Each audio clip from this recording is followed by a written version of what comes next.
पर एक non scalar non identity involutory matrix given है, तो मान लेते हैं वो मैट्रिक्स ए है, क्योंकि ये नॉन आइडेंटिटी इनवॉल्यूटरी मैट्रिक्स है इसलिए ए स्क्वायर इक्वल्स टू आई।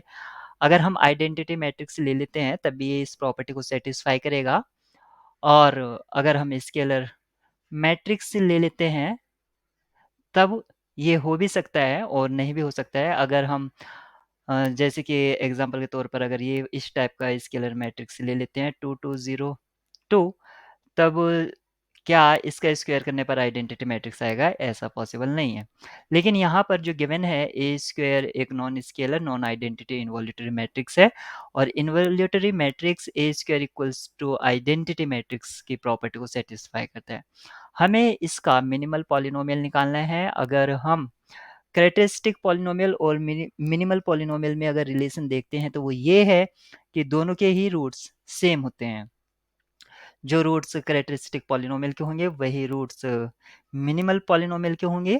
अगर मैं ये मान लूँ इसको कि ये इनवॉल्यूटरी मैट्रिक्स की डेफिनेशन है, इसका मीनिंग हुआ A square equals to I, यानी कि मैट्रिक्स इस equation X square equals to 1 को सेटिस्फाई कर रहा है। आप यहाँ पर एज ए केले हैमिल्टन थ्योरम देख सकते हैं।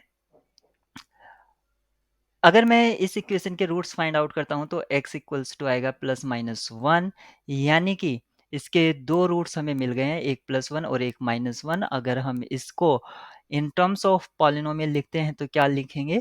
x-1 और x+1 ये हमारा px हो जाएगा, यानी कि कैरेक्टरिस्टिक पॉलिनोमियल, और इसके रूट्स यही हैं, और ये क्या है कि लीनियर है। ये वाला जो जिसका रूट है ये भी अपने आप में लीनियर है, और जिसका रूट -1 है ये भी लीनियर है, दोनों की पावर 1 1 है। तो जो मिनिमल पॉलिनोमियल होगा जिसको MAX से रिप्रेजेंट किया गया है उसमें भी ये दोनों फैक्टर्स होंगे, यानी कि x-1 और x+1। इस तरह ऑप्शन बी करेक्ट होगा।